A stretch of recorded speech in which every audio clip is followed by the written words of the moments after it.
I pledge allegiance to the flag of the United States of America and to the republic for which it stands, one nation, under God, indivisible, with liberty and justice for all. You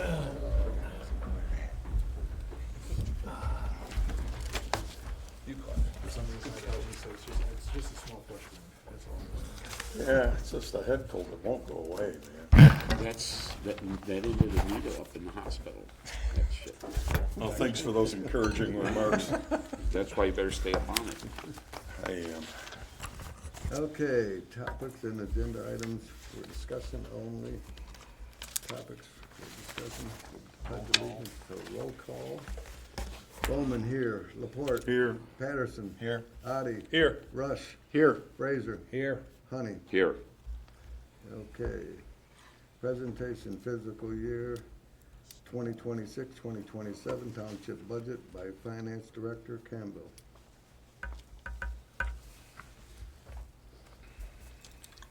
Hello. Hello. there.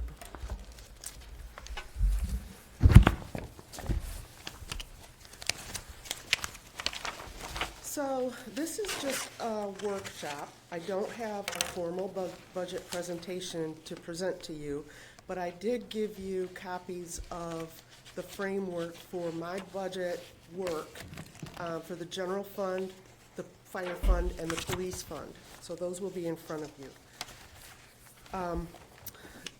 Just some information to start out with. When I budget, I tend to look back a few years and see, remove any outliers and see what we've traditionally been spending on certain goods or services.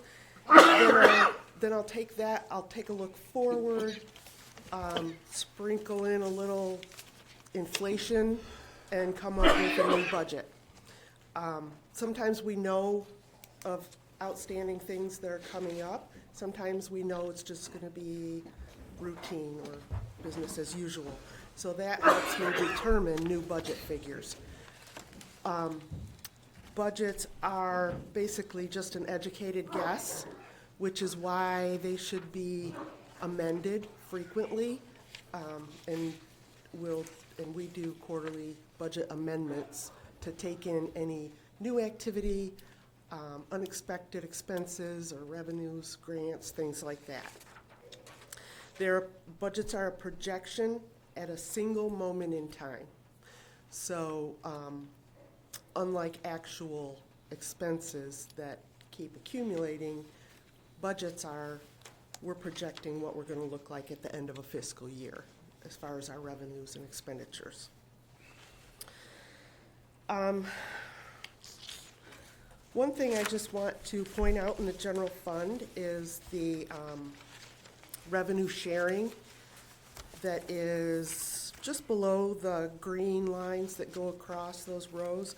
The next item after those green lines, and by the way, the green just indicates to me that it's a new account I created.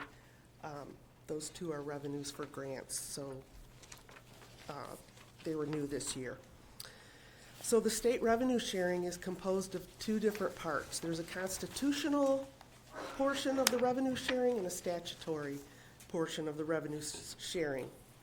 The constitutional revenue sharing is a formula determined by the state constitution back in 1963. It's had some amendments to it, but that still is our calculation for the revenue sharing that we receive for the constitutional portion. If you're interested, it's based on 15% of the 4% portion of the 6% sales tax collected by the state. So the state does that calculation for us, and then distributions are made to all the cities, townships, and villages based on their most recent census population.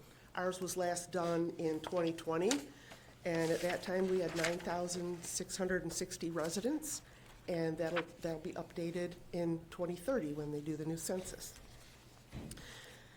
Then we have the statutory portion of our revenue sharing, and that is a calculation. It's also based on a very similar formula, but it's a lesser share, and it's more susceptible to cuts, as we've recently seen in legislation. Our fiscal year '27 is being cut in the statutory portion of our revenue sharing. So we can expect a little less revenue in that line item going forward.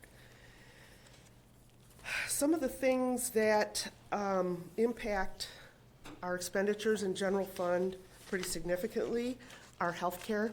And as I mentioned, I think at the last meeting, we've got a significant increase in our premiums coming up for our healthcare year that starts February 1st. 15.6%, I think it was. That's a pretty big jump. We recently had a meeting with our representative from Acrisure, who represents all of our insurance coverages. He had gone out to bid for some additional plans. There were minimal savings that would impact the coverage for employees in the plans that he presented. And so we probably are going to be recommending that the board stick with the plan that we have. That's just going to be more expensive, because that one will have zero impact on our employees. Other insurances also go up every year, but they're closer to like a 2 or 3% increase, and they're not nearly as costly as the health care. But they do have a little bit of an impact on our increased wages each year. Some other things that impact our general fund are wages for AFSCME, which that contract expires in March this coming year. So we'll be renegotiating that contract. And I can tell you that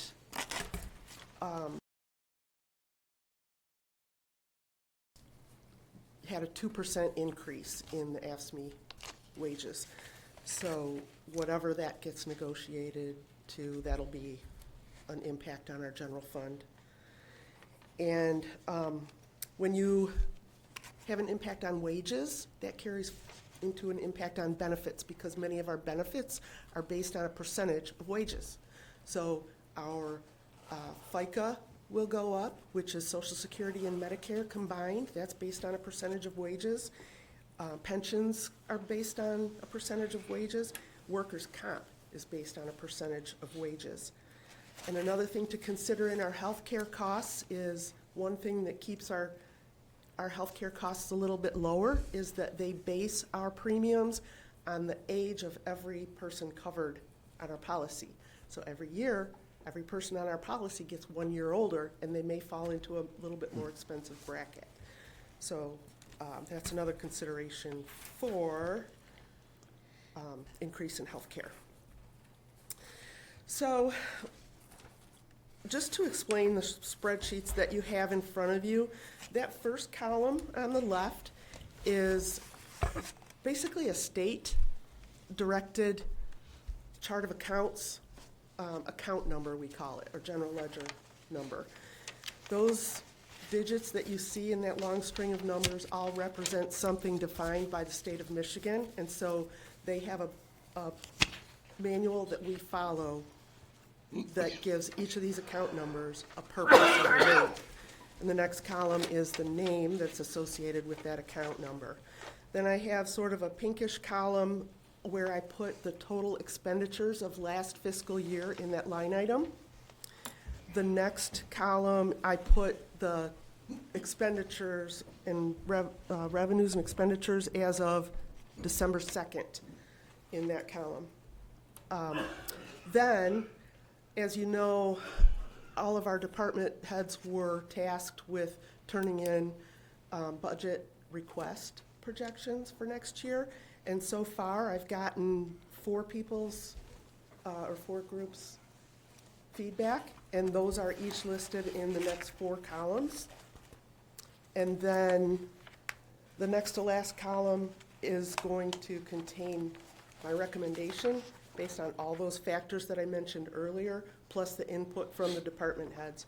And then I'll put an explanation in the far right-hand column as to how I go about making that recommendation for that budget amount.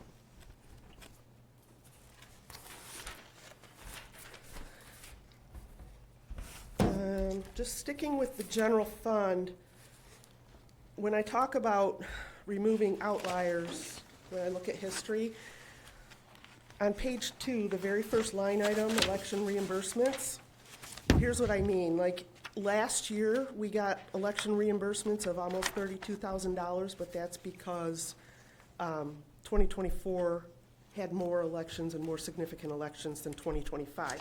So those reimbursements obviously were greater last year because our election expenses were much greater than they are this year.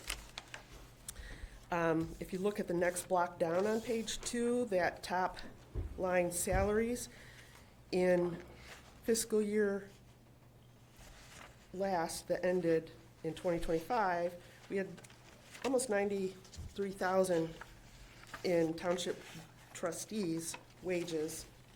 And then if you look all the way over to the right, you see that that expense changed when we are going to have a full year of trustee wages with the increase that was prorated this year. Those are the kind of things that I mean when I take history and then known upcoming events into consideration. Moving on to the fire fund, which will be the next little 2-page spreadsheet. It's set up the same way, much smaller fund. But I want to talk about the fire trucks for a minute. That first truck that was purchased in 2021, not the first truck, but the truck before the most current truck, purchased in 2021 for $293,730, will be paid off in 2027. We're making annual payments from the fire fund back into general fund that are $36,247 a year. They started in 2020 after an initial $40,000 down payment in 2021. So currently, we move money from the general fund royalties to the fire to supplement the fire fund. Then when the fire is paying back, we take money back from the fire fund, move it to the general fund royalties to make those fire truck payments. So it's basically moving it back and forth. Options for funding the new fire truck, which we haven't begun payback on yet, are three options that I can see that the board will have to come to a decision on which way they want to go with this. But the first one would be to make annual payments.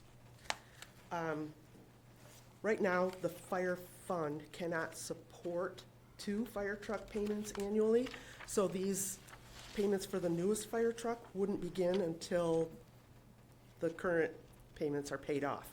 So that payment or repayment would begin in 2028. If we did an 8-year payback, it would be $55,625 a year.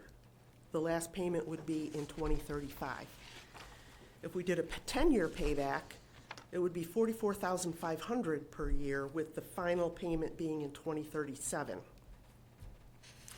The second option would be to levy an additional $0.5 When the fire special millage was put out to voters, we asked for a millage not to exceed 2 mils.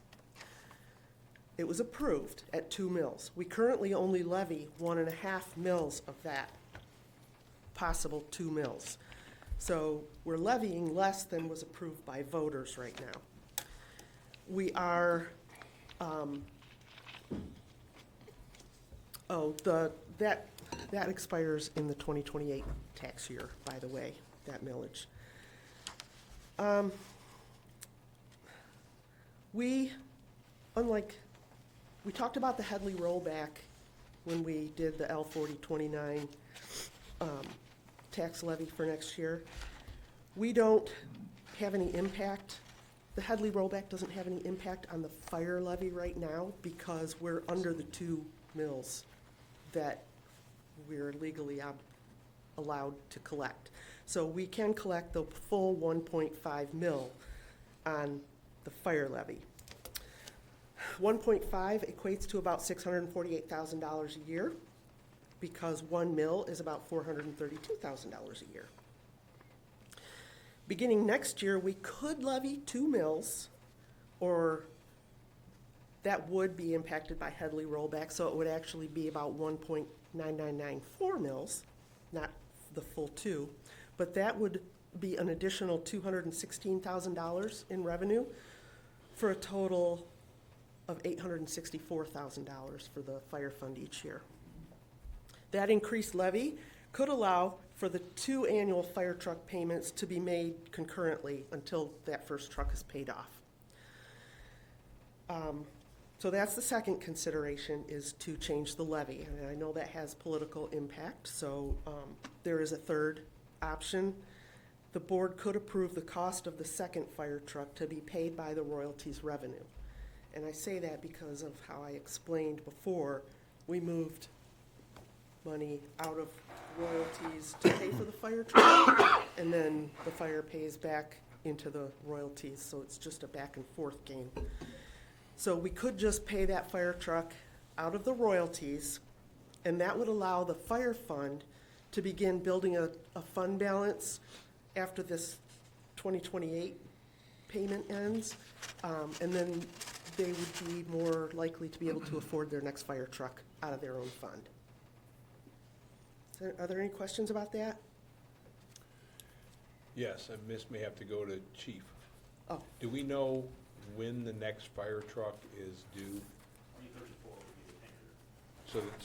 So we don't have another truck until 2034, which is 9 years? Not a large apparatus. Okay. Actually, the tanker doesn't have to be replaced. It just can't be the first engine out. I mean, you could replace it, but I mean, for state guidelines, I think that we're good having it being older than 20 years. It just can't leave the building first for structure fires. Legalities, right? I mean, And we're probably, as long as it's in good working the order. tankers are what, 750,000 now?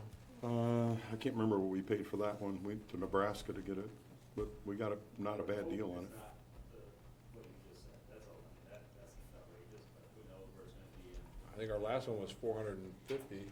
Well, this last one we bought was more than just a tanker. It actually had the ability to be a frontline engine, because it can pump 1,500 gallons of water a minute. So Yeah. it's I'm just- rated as such with the equipment on it. It could be for structural firefighting, if you will. Right, because just moving out to 2034, based on what we've said, we got 2 years on the current payment. If we run it out to 2034, we won't have any money accrued for the new purchase of the new truck. It would have to Yeah. go back into another loan type of situation, which, you know, as we heard, it's technically not a loan. We're giving, the royalty fund is giving them the money, and they're just paying it back. You know, Personally, I like the third option, where we take it on the chin a little bit and then let it start building up its own nest egg to purchase its own down the road. Yeah. Yeah, I do too. I think that's, you know, a viable option. And that way, you know, we could consider keeping it at the 1.5 and not, you know, increasing, you know, the tax levy as long as we possibly can. Yeah, I'm not for increasing the millage at all. Yeah. Okay, I just wanted to see if we were 2034 where it was at, so. Sorry if you said that, Julie, I didn't know. No, I didn't know Okay. that. I wrote it down though. Okay.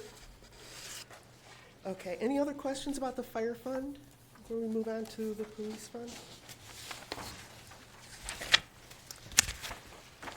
The police have 2 millages right now. The first one is a 2.0 mills. After Headley rollback, it's 1.9994. And it brings in about $863,000 for the police department operations. The additional levy is 1 mil, or 0.9997 after the Headley rollback, and that brings in another $432,000. Both of these special millages expire after this year and should be put before the voters again for next year if the board so chooses. And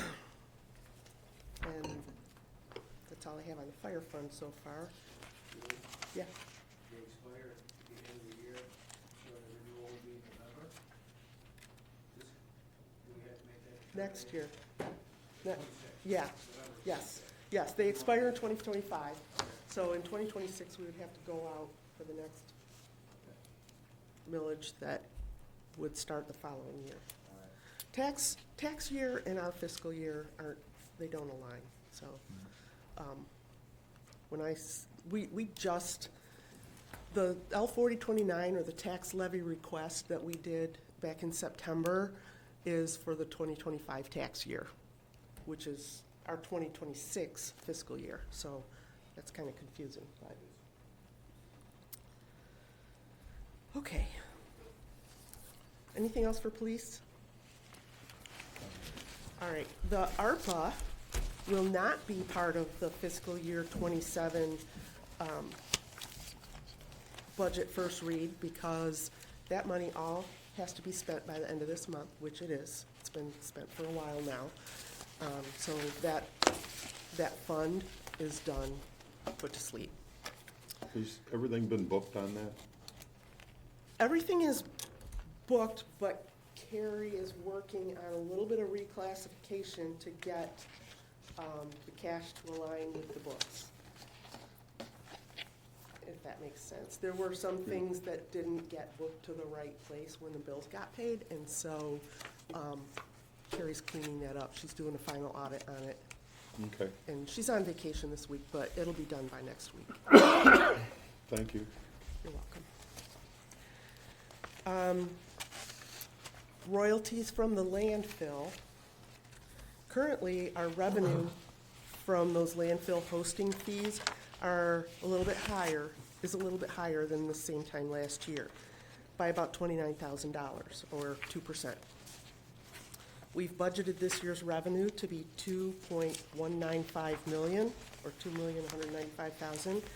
But if we average our monthly revenue so far this year, we're on track to receive about $160,000 more than that.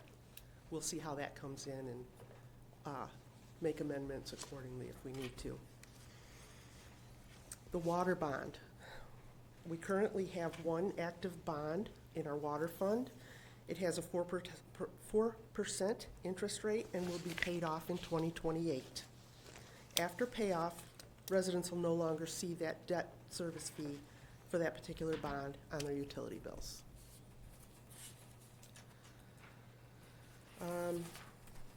I already mentioned this, but some unknowns at this time. The collective bargaining agreement for the AFSCME expires March 31st. We don't know how those negotiations are going to end up right now, but like I said, historically, for the past 2 years, we've seen a 2% increase across the board for that union. Is there anything specific that the board would like to see in the first read in January for the fiscal year 27 budget? Or anything different than what I did here for a workshop in the future? Chair, if I may. Julie, we all know that we're gonna have some kind of new bond for the repair work on Willow Road. Is that being estimated or factored in any way? Because, that's right around the corner. It's not yet, but our engineering firm, as well as Mr. Martin, Mr. Tabor, myself, we are meeting monthly and working with the engineering firm on that budget. Okay. Chair, in our pump station that we're currently redoing, is that something that can be added to those bonds? Or is that something that we are gonna be stuck paying for before? I will find out and get back to you on that. I know that's moving quicker than our bond. Yeah. So I'm not sure if that can be tagged along or not on that. I would venture to guess that we would pay for that outright, but I'll check and see. If that's something that you would be interested in seeing, if it's possible, then I can check into that. I think, Chair, if I could. You're talking about that being part of the The bond. monthly billing that gets taken care of? About, I was saying add it to the bond that we're gonna potentially secure for the Willow Road project. Right, which is paid for by generation of revenues from the operation. Yes. Versus if it's not that way, then it's gotta come out of water, Right. out of the enterprise fund, so to Right. speak, yeah. So you're looking at, can there be a way to take care of that without looking to the enterprise fund? Right. Just add it to the bond, instead of 3.2 million, we would have, 3.7 million if it's a $500,000 project. I think it was 275 or something. Okay, I didn't see the bid results, so I didn't know the amount, but I will make a note of that. Timing might not be there for us, so. We would need to check with Carrie, talking about the bond consultants, just to see about tie barring that, how that, how that works. It probably is fine, but you need to confirm that, Yeah. obviously. Right. Julie, I think for the next one, I'd like to see, like in the fire fund, I would like to see the revenue minus the expenditure, so we can see, Oh, sure. where that is. All the funds will be complete like that for the first read. This Okay. was just a Yep. workshop. I don't even have all the data in yet. And so I don't have any totals in there yet. Yep. I'll wait and see. Perfect, Yes. and I know we've talked about that, the fund balance, Yep. having, a summary sheet of all the different funds and Yes, things. I will do that going forward every time I do a presentation. I had one more question. I know you mentioned the healthcare going up 15%, which is interesting. I think that's about what we saved moving to that program last year. Do you know what we pay as a percentage, what the township pays as a percentage to the healthcare? The reason I'm As asking is that opposed to the employee portion? Yeah. I'm how sorry, much- I don't know. Okay, yeah, I was just wondering, because I know we have the Act 152 on there, and Yeah. I'm just wondering if we should hold off on the Act 152, if we're gonna end up having to do something different with the healthcare. Because the Act 152, puts us, exempts us from the requirements of the 80/20 expenditures and things. You're talking about exempting ourselves from the 152? Yeah. Yeah, but because it was never that close before, but since the increases have narrowed that gap pretty heavily. I mean, And I yeah. don't know if we've done an analysis on that recently. And I think we opt out because we're financially able to, but I think, I don't know. if And that's the something- differential wasn't that much either, Yeah, so, right. yeah. Yeah, you'd have to take a look at that. Julie would have to look at that to see. And when we met with our Acrisure representative this week, he did say that we would need to opt out again, but I will get numbers on what that exactly means. That's based on how we currently are funding it, Yeah. right? Because I think currently we're adding, we're paying 16,000 of the deductible? For full family, Yeah. that is pretty close. I Yeah. don't have those numbers in front of me, Yeah. I'm sorry, but I know it's somewhere in Yeah, that I don't either, I'm range. just going off of memory, but I know we have that Yeah. Act 152 on the agenda tonight, and I just wanted to see, because I know, my memory was the employee stayed paying the 3,000, and the township paid the difference, which is either 13,000 for the total $16,000 deductible that we're paying. So, Yeah, Chief, I mean, I'm sorry. and bearing in mind that most employees don't reach that. or Yeah, they get don't near- reach it, right, Get yeah, near it, but right. yeah, we are assuming The that risk. potential, the potential thing. Yeah. Chair, can I ask you, I think he knows a little bit about that deduction. You know me. Yes. So, yes, of course, you opt out of it, so we still pay, you pay 9%, we pay 10% for the employee portion. Okay. You're talking about the out-of-pocket maximum on the plan. Yeah. Which the plan we're in now is at 18.2. And the township picks up everything over $3,000 for the family. Right. That's for the family. Right, It's only 9,100 for an individual. right. The plan he's recommending to go to is actually a 9% increase from the plan we're in. The reason that is because there's a slightly higher deductible, and, a lot of people are confused about deductible and out-of-pocket maximum. There's a slight increase in the deductible by a couple $1,000s, and that's the lower number you have to pay first. But the actual out-of-pocket maximum is lower by about $3,500. So there's a little bit more risk for the township in the deductible side of things, a little less risk in the other pocket. And it was, if we were to stick with the same plan we have, it would have been increasing, I think, $1,200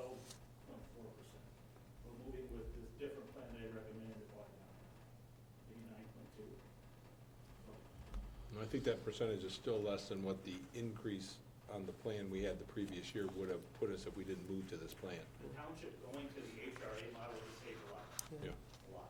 Yeah. I know that Jack Schmidt said that, they pegged it at 30%, with most communities coming in around 20, but since it was the first year we did it, he wasn't sure, so they set it at 30.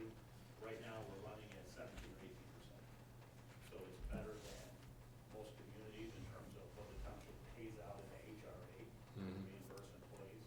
But he says it was definitely, it shows on paper, it's definitely a good step the township made last year to go to the HRA. With double digits every year, I don't know how that's sustainable. Right.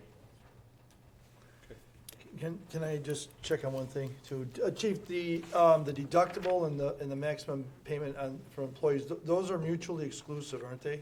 They are. So right now, the deductible is what the employee would pay. But what the plan says actually is 1,000 individual, 1,500 individual, $3,000 family. And if you guys use healthcare a lot, you'll know some things require you to pay a deductible before. If you're going to get surgery, you have to pay like a deductible towards that. Sometimes it's 20% up to a certain. You have that, and then you have the out-of-pocket maximum, which is the most you're gonna have to pay out of the calendar year for healthcare. And that includes your prescription costs, your office visits, any other money. But it doesn't include your deductible. It does. It does include your deductible? It's included in your out-of-pocket maximum. Yes, All right, they are so applied. if those were separated completely, there would be a lessening of an obligation by the township. Yeah. And as they said, there's a slight increase in the deductible, but about $3,000 on the family side of things, decrease in the out-of-pocket maximum. All right. So, the risk for the township, and what he calls the risk, what you might have to pay out in a given year, is pretty good. All right. More about healthcare than I ever wanted to know. Me too. Sure. So I've got a dumb question, maybe not dumb, there might be others that are, but when you have on your fiscal year 2026-27 original adoption, I don't know what original adoption means. That means it will go, this is the budget that will go into effect That's April gonna be 1st, presented, and okay. it's the first version. This will be what's presented. Well, yes, but it'll be greatly modified than what you're seeing now, because this is just an incomplete skeleton. Got it, okay. I'm just looking at it because I guess it leads into where I was, in the first one, we have 24-25, the budget, and then like. No, that's what- total actual expenditures from that Right. year. Right, yeah, so I'm just looking at the one that we had from before, but this one, we just met in the office a little bit ago, so I've got, like, well, there's total activity, but there's not a column for what our budget is for 25-26. No, So. not on Not in the worksheet, Not on this, because. Right. or it was percent, so right. long. I Now, mean, like, I could've put do that I in want there, bigger but I would've had prescription to. glasses to read it, or I know if we're adding more, that's why I just didn't know what this column was right here and all, so, okay. I just saw a bunch of blanks, I was just thinking if that's gonna be what it's gonna be projected to be, maybe these would be added over into there and we'd see like a Oh, total your- finished column. The next to the last from the right Yes. column, Yep. that's gonna be all filled in as the recommended budget for the board to adopt for the next year. So like Luke's column here will be the original adoption column once we settle in on it, it becomes Right. and turns it in. That'll be merged with that column. Yeah. Be one column left. Martin, Laporte, Rush, and I was Yeah. just like, Patterson, others, we're just gonna add more columns, the print's gonna get smaller, I gotta get my Well, yeah, glasses but- out, no. The next time I'm gonna come before the board is gonna be that second meeting in January, so those won't be there anymore. This is my worksheet. Okay, So you're just gonna see a clean version of, this is Okay, the got it. budget that I'm recommending, and yep, it's just gonna have the pertinent information. all right. Thank you. One other thing, Mr. Chairman, if I can. I think the 151 opt-out, I mean, the memory's the worst thing to rely on, but I think we have until January 1st meeting, I think, to do that, unless, I'm not sure what the timing is on that, if that is really truly something to consider tonight.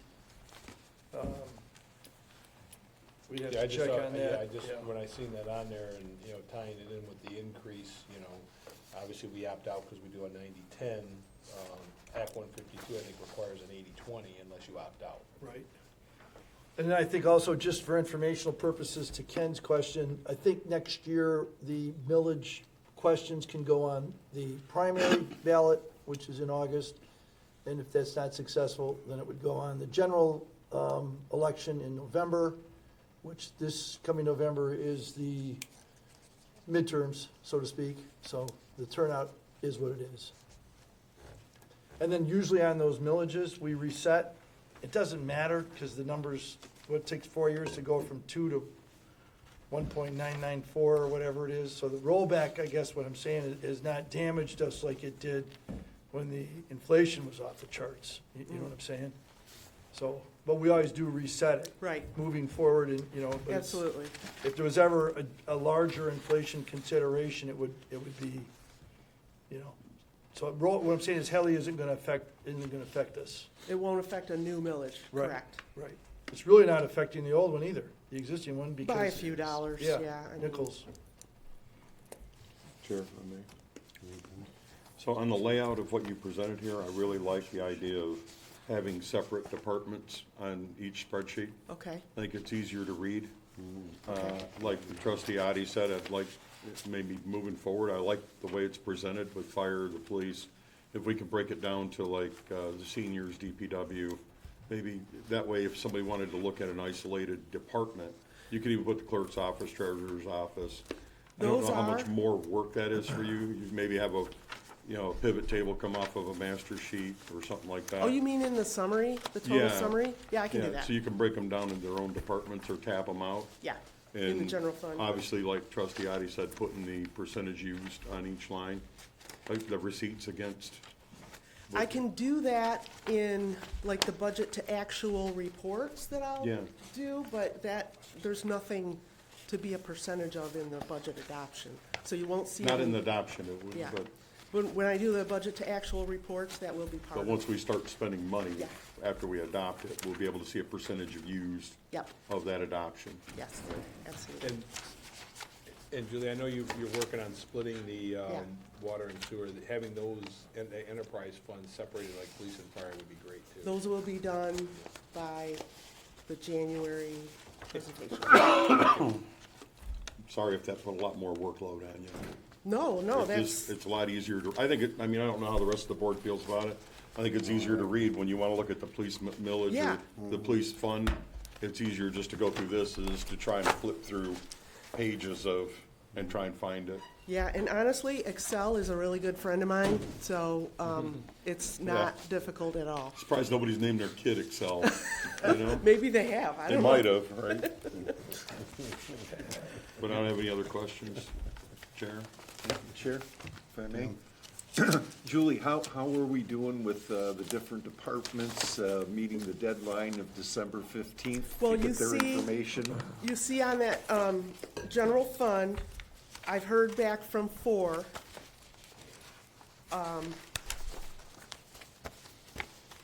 Plus the police department, even though I don't have that in here yet, I did get the extraordinary requests. Yeah, well, the wish reason I list, so bring to it up is, you know, the whole idea is setting that, the supervisor's office, setting the December 15th deadline was to make sure you had ample time Right. to really comb through everything and Right, get which it I ready. appreciate, especially since this is my first original budget adoption here. And so I want to make sure I really do the deep dive and Yeah, great, thank you. that kind of thing, so. Back to you, Chair. Thanks, Tim. Any more questions? Thank you, Judy. Thank you, Thank you. you're welcome. Ken's got a, Fire village, is that also expire next year? Fire isn't,